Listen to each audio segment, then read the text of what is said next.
स्वागत है आपका एक बार इवनिंग रिपोर्ट में। और आज की इवनिंग रिपोर्ट में हमने देखा कि मार्केट ने थोड़ा सा अपना ग्रिप लूज किया। एक्सपायरी का दिन था, शायद ये भी रीजन हो सकता है, लेकिन अगर आप मूल रूप से देखें तो मार्केट में थोड़ी सी वीकनेस ज्यादा होती हुई दिखी है। तो चलिए देखते हैं क्या क्या बेसिक हेडलाइंस बन रही हैं।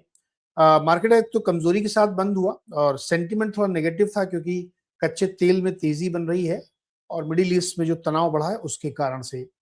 दूसरा, फार्मा और हेल्थ केयर में आपको हेल्थ केयर अलग करना पड़ेगा, फार्मा अलग करना पड़ेगा। तो फार्मा और आईटी शेयर्स में आज मजबूती थी, लेकिन हेल्थ केयर यानी जिसमें मैं हॉस्पिटल और इन सबको रखूंगा, वहां पे प्रेशर था, क्योंकि एक पार्लियामेंट्री कमेटी की रिपोर्ट आई उसके आधार पर। रियल एस्टेट और एफएमसीजी स्टॉक्स ने थोड़ा सा और साथ में नरमी दिखाई।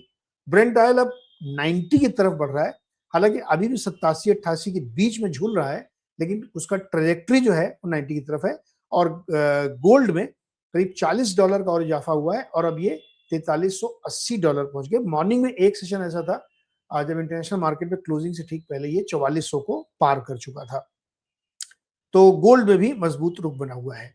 नंबर्स के आधार पर अगर हम इसको देखें तो 112 पॉइंट निफ्टी गिरा है और अब कैश वाला सिस्टम लगभग लगभग आप मान के चलिए कि न्यूट्रलाइज है। कोई इस क्लोजिंग में और इससे पहले की यानी 3.25 उसके बाद की क्लोजिंग में बहुत बड़ा डिफरेंस नहीं है।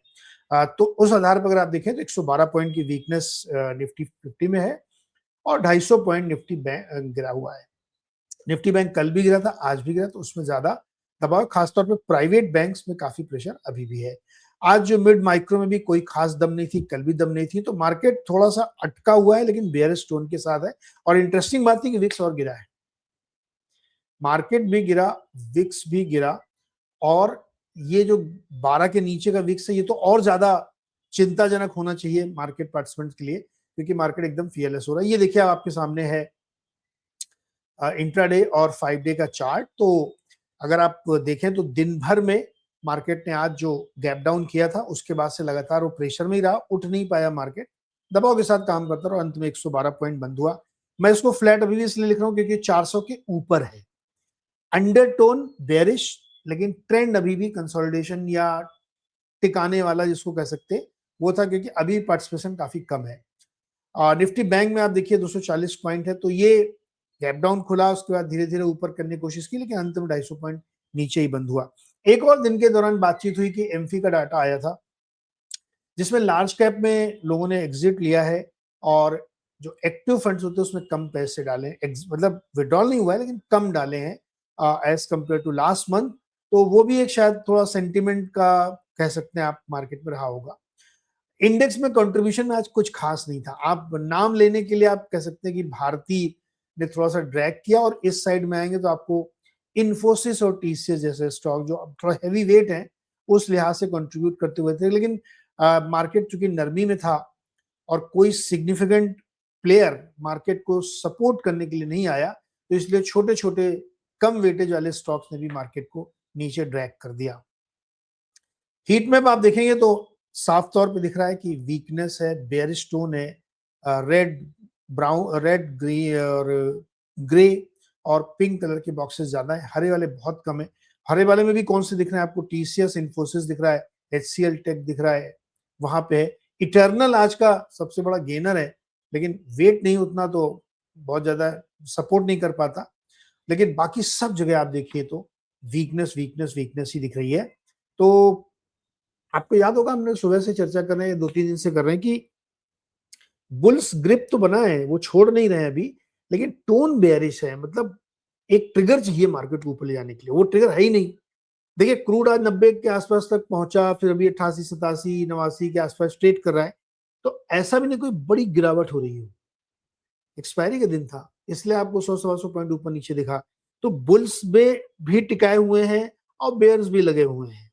टोन बेयरिश है, सामने आपके दिख रहा है कि टोन बेयरिश है, कोई खास दम नहीं मार्केट में, और वॉल्यूम भी यहाँ पे कम होता हुआ हमें देखने को मिला।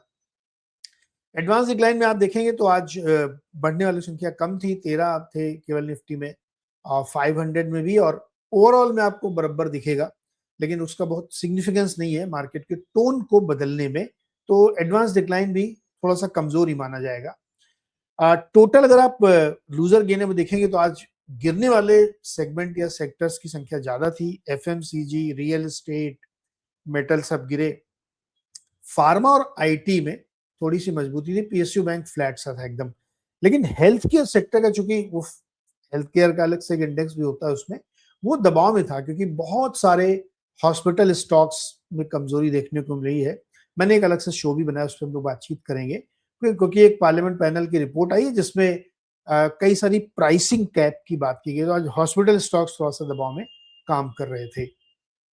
स्टॉक्स पे नजर डालें तो इटर्नल देखिए आप, आज एकदम डे हाई पे जाके बंद हुआ, सबसे बड़ा गेनर यही था।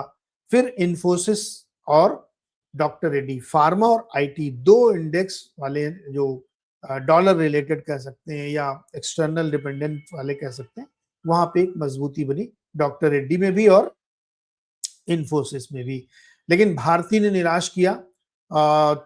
तमाम चीजें भारती में चलती रहती हैं, लेकिन ये भी स्टॉक ना रिलायंस की गति को प्राप्त हो रहा है। एक दिन चलता फिर गिरता, फिर चलता फिर गिरता है। और ये आप याद करिए 3-4 महीने पहले इसने 2100 रुपए का भाव दिखाया था, पलट के वो भाव नहीं आया है। तो बहुत सारे ऐसे स्टॉक्स आपको मिलेंगे जो अपने पिछले 2-3 महीने पहले के हाई को भी क्रॉस नहीं कर पा रहे। भारती उनमें से एक है, रिलायंस उनमें से दूसरा है, जो अपने रीसेंट हाई को भी टच करने की हिम्मत नहीं कर पा रहे हैं। एडवांस डिक्लाइन का हमने आपको दिखा दिया है कि 13-17 वाला गया है। और ये जो अदर एसेट क्लासेस में गोल्ड देखिए, अब आप डोमेस्टिक मार्केट में 1,53,000, सिल्वर 2,36,000, ब्रेंट क्रूड 87.15 पे जब हमने पंच किया था तो वो था, और WTI 82 पे है। तो मतलब ट्रेजेक्ट्री 90 की तरफ जा रही है। बॉन्ड यील्ड 6.76, और करेंसी थोड़ी सी आज वीक हुई है, लेकिन बॉन्ड यील्ड में कोई खास अंतर नहीं आया है। लेकिन गोल्ड पे नजर रखिएगा, $4400 हासिल करने की तरफ ये बढ़ रहा है, सिग्निफिकेंटली ऊपर जा सकता है अगर 44 के ऊपर गया तो कुल मिला के जो इवनिंग रिपोर्ट आज के, उसमें दो हाईलाइट की, फार्मा और आईटी में थोड़ी मजबूती थी और एक्सपायरी की वजह से मार्केट थोड़ा सा नीचे गिरा। लेकिन एक चीज, जो एक सेगमेंट था जहां पे चेंज आया, वो था हॉस्पिटल स्टॉक्स। हॉस्पिटल स्टॉक्स आज गिरे, तो क्या उसमें एक बाइंग अपॉर्चुनिटी है या एक रेगुलेटरी रिस्क है? ब्रीफली बता दे रहा हूं कि एक पार्लियामेंट की जो स्थायी समिति होती है उसकी एक रिपोर्ट आई है। उस रिपोर्ट ने सजेस्ट किया है कि जो बड़े शहरों के हॉस्पिटल्स हैं उनके रूम टैरिफ को 3 स्टार होटल के रूम के बराबर रखना चाहिए, उससे ज्यादा नहीं। जो अनाप शनाप कीमतें वसूली जाती हैं उसको बदलना चाहिए। रूम टैरिफ के हिसाब से बाकी चीजें, डॉक्टर विजिट की फीस बढ़ जाती है, लॉन्ड्री फीस बढ़ जाती है, ड्रेसिंग चार्जेस बढ़ जाते हैं, ये सब पे कैप की बात की गई है और बहुत लंबी चौड़ी रिपोर्ट है। तो उसकी वजह से हॉस्पिटल स्टॉक्स गिरे। क्या ये एक बाइंग की अपॉर्चुनिटी है या एक रेगुलेटरी रिस्क बना हुआ है, इसलिए आपको डरना चाहिए? इस सवाल का जवाब इस शो में दिया गया है, जो इस समय चैनल पे ऑनलाइन है। इसको देखिएगा, कमेंट करिएगा, और फिर हम लोग कल सुबह इस पर चर्चा भी करेंगे और विस्तार से करेंगे। शो हमने 15 मिनट का ही बनाया है, ज्यादा समय नहीं लेता आपका, लेकिन कल इसमें आपके जो भी क्वेश्चन होंगे ना, उनको मैं लाइव एड्रेस करूंगा। तो इस शो को जरूर देखिएगा और हमें बताइएगा कि हॉस्पिटल में एक मौका है या रिस्क है। दोनों में जो भी आपको समझ में आता है उस पर हमें कमेंट करके बताइएगा। तो इवनिंग रिपोर्ट फिलहाल आज की यही कह रही है, कुछ खास मोमेंटम था नहीं, ठंडा बाजार, थका हुआ बाजार, और एक्सपायरी का दिन था इसलिए 100 पॉइंट नीचे गया है। लेकिन टोन थोड़ा सा अब बेरिश हो रही है, लोग प्रॉफिट बुक कर रहे हैं। बहुत बहुत शुक्रिया देखने के लिए, और उम्मीद करते हैं कि आपको इससे फायदा होगा। चैनल को लाइक, शेयर एंड सब्सक्राइब करिए। मिलते हैं हम लोग कल सुबह 6:55 पर लाइव।